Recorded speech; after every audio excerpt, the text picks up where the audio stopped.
ako mag-a-day in my life as a senior high school student. Ito ay papunta na kami sa school, kasama ko ang aking pamangkin. Nag-aaral na siya kinder. And my mortal enemy.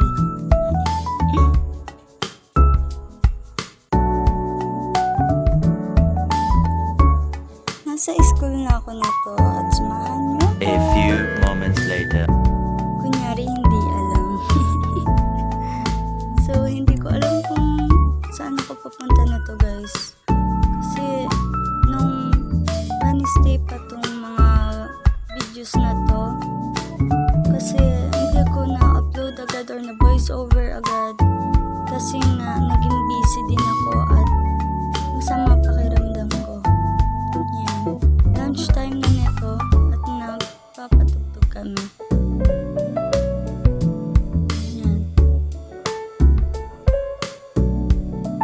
So sa bilis ng oras ay uwian na naman. Waiting na lang ako sa sundo ko.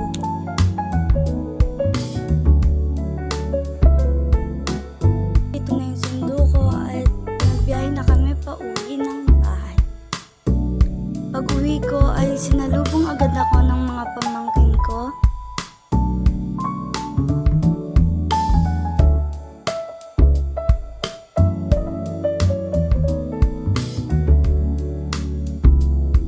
Samahan niyo akong lumabas at humanap ng pagkain dahil ako'y nagugutom. Let's go. So naglalakad-lakad na kami. So pumunta kami sa Eskinita.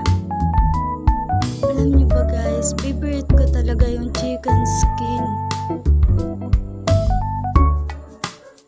Kahit sigmurain, kahit asidin sa suka, basta may chicken skin. And naghahanap ulit ng makakainan kasi patay gutom. Joke lang.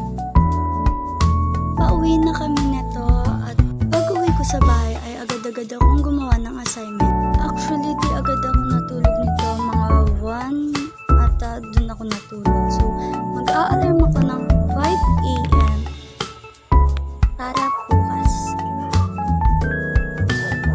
Yan, guys. At least may 4 hours pa akong tulog bago pumasok sa school. Kahit masama pakiramdam, gora lang.